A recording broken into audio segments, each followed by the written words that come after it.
muraho neza, mumeze neza, amakuru cyewe meze neza. Uyu munsi nkuko mubibona tugiye gukora amavuta y'igikakarubamba cyangwa se ya aloe vera. Turaza gukenera iyi aloe vera ariko ntabwo tuyikoresha yose, turangiza turakenera aya amavuta ya olive. Noneho aya ngaya ni aya mande.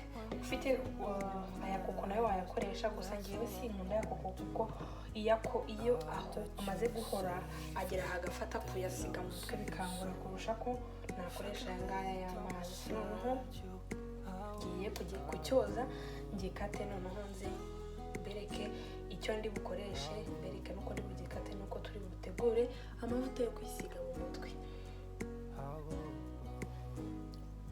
Noneho dore icyo mvanyeho ngiye gukoresha ni iki ngiki.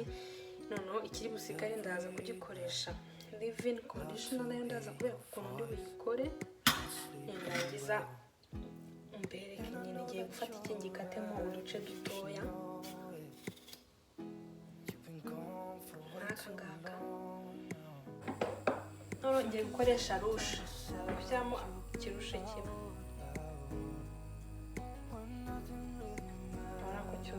Cyuzemo ikirushe kimwe cya olive oil. Noneho ngiye gushyiramo n'ikirushe kimwe kituzuye neza kiragaye cya amande. Voilà. Noneho ngiye gukata ya aloe vera yanjye. Mu gihe nyine aya mavuta ari hano, ngiye gukata iyi aloe vera. Nindangiza ngishyire ku ruhande, ndahita nza nyisukemo. Ndi gukatamo dutoya gutya, kangana gutya gutya. Ndarangiza nzembe ukuntu nadukase. Dore ukuntu nadukase, ngiye kudushyiramo hano. Iyi rero nkuko nabibabwiye nabanje kuyoza, kuko impamvu tudakuraho uruhu ni uko no muri uru ruhu harimo intungamubiri na poroteyine z'umusatsi ukeneye. Ngiye guhita dushyiramo hano. Noneho ndaza mpfundikire. Nindangiza noneho mu minota, ngiye kubireka nk'iminota 20 cyangwa 25. Ndaza kwereka ukuntu biraba byabaye. Noneho nyuma y'iminota 20 gutyo, dore ukuntu bimaze kumera. Urabona ko amatanye arahiye. Noneho kuyareka ahore. Noneho iki nasigaje ngiye kuyifata nyikatemo gutya. Ndangiza ndaza nkureho kano uruhande rumwe gutya. Nindangiza akandi agashyira hamwe ata kandi. Noneho ndaza gufata ikiyiko mvanemo ino ji yayo, umutobe wayo niwo wonyine nshaka, ubundi bukoreshe nka leave-in conditioner. Biroroshye, ntabwo bigoye cyane, ntabwo ari ibintu byafata igihe kirekire. Ubundi imisatsi bikuza imisatsi, kandi nabonye bifasha koroha, biroroha ukuntu. Noneho rero ariko ntabwo ari ukubikora inshuro imwe ngo uhite uvuga ngo urabona resulta. Ni ukubikora, mbikora rimwe mu cyumweru, mbikora kenshi, mbikora byigirwa. Naho uvuze ngo urabikora inshuro imwe ngo imisatsi irahita yoroha, ntabwo urahita nyine ubona resulta nk'izo umuntu umaze igihe ayikoresha, ntabwo byakunda. Rero ngiye gufata ikintu cyanjye, noneho nkuremo umutobe, ndawushyira muri kano gakoresho. Noneho mbereke ndaza ngiye gutya, nkureho cyose nshyire muri kano kantu nk'uko nshoboye, nyumareho hose. Umutobe rero, dore ukuntu umutobe uba umeze, urarinduka.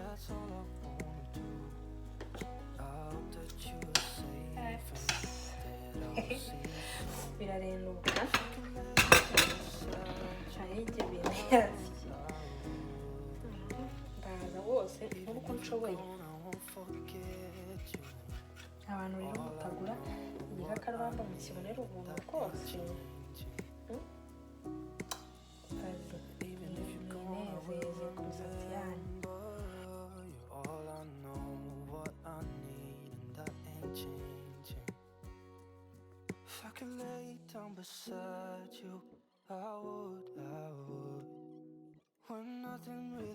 Noneho icyo ngiye gukurikizaho ni iki?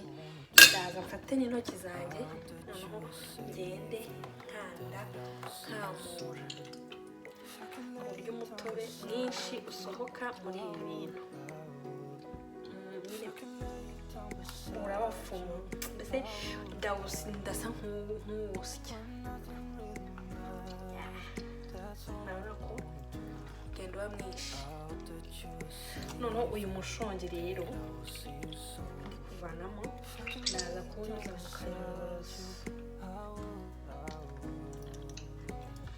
Noneho uwucisha mu kayunguruzo mpite mushyira mu gikoresho ndi bukoreshe. Noneho ndaza kubereka ukuntu ndi buyikoresha mu mutwe wanjye. Dore ngibi oreye kugira ngo bifate mbiyungurure nabanje kubimikisa kugira ngo umutobe wose ubashe gushiramo. Ngiye noneho kubifata mbicishe muri kano kantu kabona ngiye kukarazana nashyire hano gutya narangiza ntabwo mbisukemo aha. Urabona ko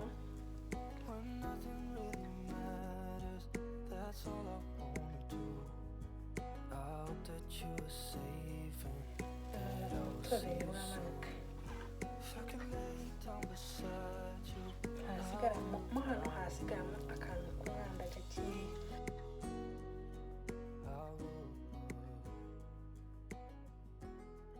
Ibi ngibi bifata mu musatsi ugasanga ntabwo ari sawa.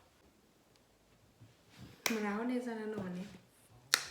Umva rero naberetse ukuntu ntegura amavuta ya aloe vera yo gukoresha mu musatsi. Uyu munsi ngiye kwereka ukuntu nkoresha ayo mavuta. Ayo mavuta rero icyavuyemo ngaya hano kwa kundi nayaberetse, noneho nayayunguruye. Dore ngaya, dore ngaya ndaza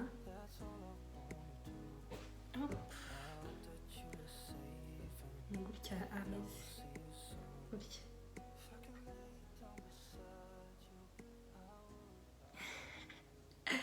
Noneho ngiye kubereka ukuntu nkoresha aya mavuta ariko nakoresheje leave-in conditioner nanone yayindi nakoze. Ngiye gufata noneho nayo nyibereke ukuntu imeze maze kuyimix. Ukuntu imeze ni gutya, yo murayibona neza iragaragara. Urabona yuko ifite forme y'igikakarubamba, munsi harimo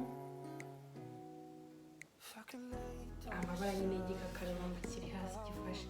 Noneho ngiye kuza nkoreshe ino leave-in conditioner, nyuma yaho mpite nshyiramo amavuta mbere kuko mbikoresha rimwe mu cyumweru ku musatsi wanjye nabyikoreye. Ngiye gufata iyi leave-in yanjye ngishyire hano mbere kuko nyikoresha, noneho ndangiza ndakora umusatsi wose. Nukuri rero nta mavuta namwe ari mu mutwe wanjye, dore zirera. Noneho ngiye gushyiramo rero iyi leave-in yanjye hano mu musatsi.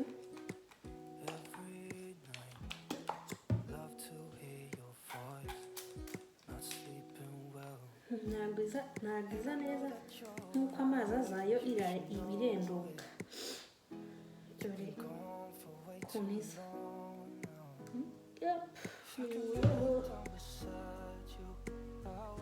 Byo irarenduka. Niyo mpamvu uba ugomba kuyikoresha hakiri kare kugira ngo ize kuma. Ni uku nguku nyishyiramo hose ku musatsi no hagati, nkamayikinga ashobora kumasa hasi, amayikinga ashobora ko hasi ntashyize, utayishyize hasi waba uhombye.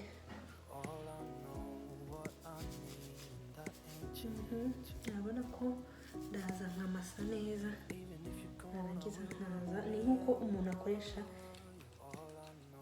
y'amazi y'umuceri, usibye ko iyi ngiyi yo nyine uyirekeramo ntabwo uyikaraba. Contrairement amazi y'umuceri yo urayakaraba. Kuva natangira gukoresha ahubwo iyi aloe vera nsigaye mbona imisatsi yanjye igenda nyine ifata ibara ryiza. Ubu ni imisatsi yanjye isa n'imikungugu, isa na shokora. None kuva natangira gukoresha imisatsi yanjye igenda igira ibara ryiza, itari umukara cyane ariko ritari na shokora nk'uko yari isanzwe. Hasi yafashe, ndamasamu neza, no hejuru